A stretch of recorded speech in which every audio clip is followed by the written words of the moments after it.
Good day, everyone. I am Joyce M. Agsalda from BSc 1-4, and today I will be discussing to you the Karl Marx theory, Friedrich Engels, and Willem Bonger's theory. But before we start, I have here an image in where we can see a lot of hardworking laborers and all their efforts, sacrifices, and hard works were about to be eaten by a huge man. And I hope at the end of this discussion, you will understand the deep definition behind this image. And now, I want you to meet my three best friends.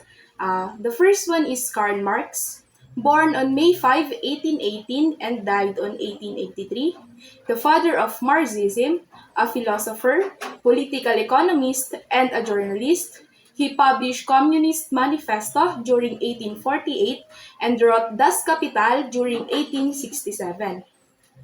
And the next one is Friedrich Engels, a German philosopher, critic of political economy, historian, political theorist, and revolutionary socialist. He also the father of Marxism together with Karl Marx.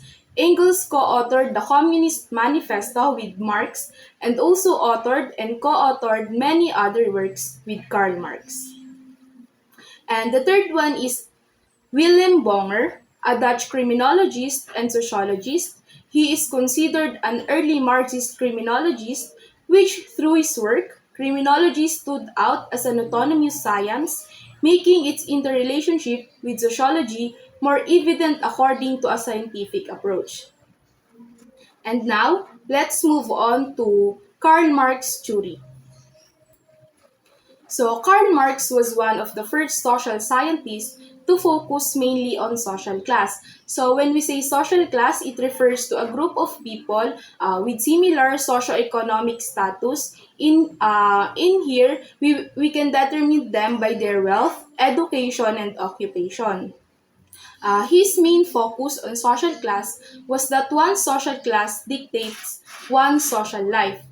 Bourgeoisie or the upper class are live in abundance and leisure, while lower class lives in hardship and poverty. I have here an image that we can see the difference between poor and rich. So the poor said, I'll do anything for you to make a little money. While the rich man said, I'll do anything to you to make a lot of money. So in this picture, it shows how good manipulator a rich man is. Because in reality, it was the poor who will make a lot of money for the rich. So, according to Communist Manifesto of Karl Marx and Friedrich Engels, they viewed crime as the product of law enforcement policies akin to labeling theory. He also saw connection between criminality and the inequities found in the capitalist system. So, when we say capitalism, it is an economic system in which private individuals own a capital good. So here we have the business owner or what we call the capitalist and the employed workers are what we call labor who only receive wages. So labor does not own the means of production but uses them in behalf of the owner of the good. And the development of capitalist system turned workers into dehumanized mass who live an existence that was at the mercy of their capitalist employers. So Karl Marx wrote of the injustice of young children being sent to mine and factories from dawn to dusk. And he also railed against people who were being beaten down by a system that demands obedience and cooperation but offered little in return. So, Karl Marx concluded that the character of every civilization is determined by its mode of production. So, there are two components in the mode of production. The first one is productive forces, and the second one is productive relations. So, when we say productive forces, it was things such as technology, material resources, and energy resources. And when we say productive relations, it is the relationship exists among the people producing goods and services. And now we have the hierarchy of social class according to the Communist Manifesto of Karl Marx and Friedrich Engels. On the upper level, we have here the bourgeoisie, the class of modern capitalists owners of the means of social production. And in the middle part, we have the proletariat, class of modern people who do the actual work. And in the lower part is our lumpen proletariat, the fringe members who produce nothing and live. So lumpen proletariat are also called as dangerous class because as I have said, they produce nothing and live. So for them to be able to to survive, they do some criminal acts for them to satisfy their needs. So in here, for example, I owned a restaurant. So I am the bourgeoisie and all my workers are what we call proletariat. So according to Marx's theory, it is not necessary to have a particular amount of wealth or prestige to be a member of capitalist. It is more important to have the power to exploit others economically, legally, and socially. So according to the Marxist theory, your wealth or prestige doesn't matter. What matters is your capability or your power to exploit others economically, legally, and socially. And now, let's move on to Friedrich Engels' theory.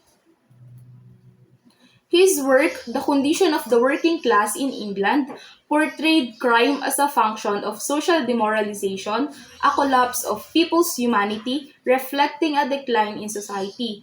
So here, workers are demoralized, which leads them to crime and violence. So the brutality of the capitalist system turned workers into animal-like creatures out a will of their own.